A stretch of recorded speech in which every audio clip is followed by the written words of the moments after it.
আমরা বাইসা যাব। তারা পালাতে পেরেছে, আপনারা হয়তো পালাতেও পারবেন না। স্থানীয় সরকার এই মুহূর্তে দরকার, স্থানীয় সরকার অবিলম্বে নির্বাচন কমিশন পদত্যাগ করতে হবে। অবিলম্বে নির্বাচন কমিশন পদত্যাগ করতে হবে। যে নিয়ম তারা করেছিল কমিশনার নির্বাচনের ক্ষেত্রে সেটা এখনো বলবৎ আছে।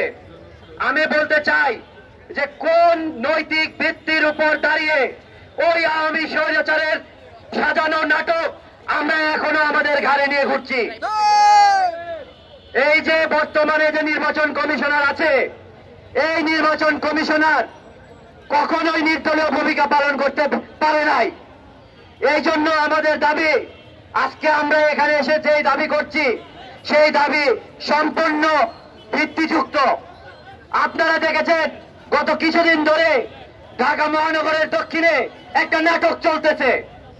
আরে ভাই, তোমাকে আমরা বিপ্লবের প্রতিনিধি মনে করতাম, কিন্তু ইশরাক ভাই আপনি যেভাবে আজকে বিপ্লবীদের বিরুদ্ধে দাঁড়িয়েছেন, আপনি একটি অবৈধ নির্বাচনকে বৈধতা দেওয়ার চেষ্টা করছেন যার কোনো নৈতিক ভিত্তি নাই। আপনার দলের নেতারা আজকে জায়গায় জায়গায় বলে বেড়ায় তারা নাকি মুইতা দিলে আমরা বাইসা যাব।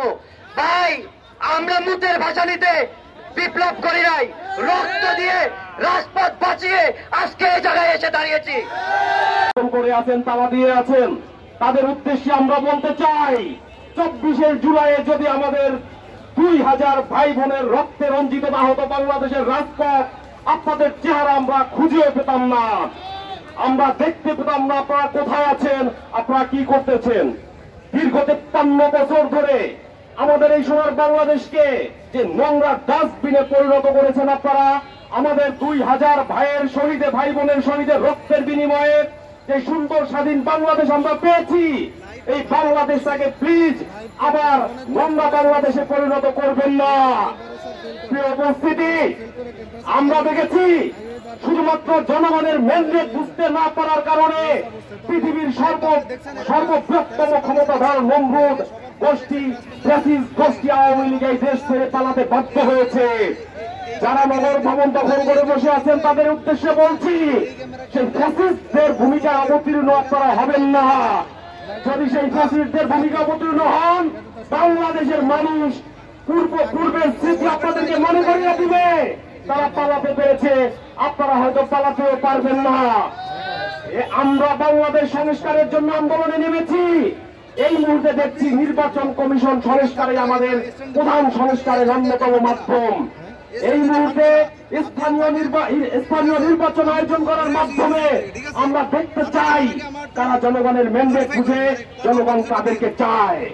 স্থানীয় সরকার নির্বাচনের মাধ্যমে আপনারা জনগণের রায় নিয়ে ক্ষমতায় আসুন, আপনারা মেয়র হন, আমাদের আপত্তি নাই, কিন্তু জনগণের বিপক্ষে গিয়ে, জনগণের ম্যান্ডেটের বিপক্ষে গিয়ে, জনগণের চোখের ভাষার বিপক্ষে গিয়ে জবরদখল করে মেয়র হবেন, বাংলাদেশের মানুষ এটা হতে দিবে না, দিবে না, দিবে না। প্রিয় উপস্থিতি, অনতিবিলম্বে স্থানীয় সরকার নির্বাচনের দাবি জানিয়ে আমি আমার বক্তব্য শেষ করছি।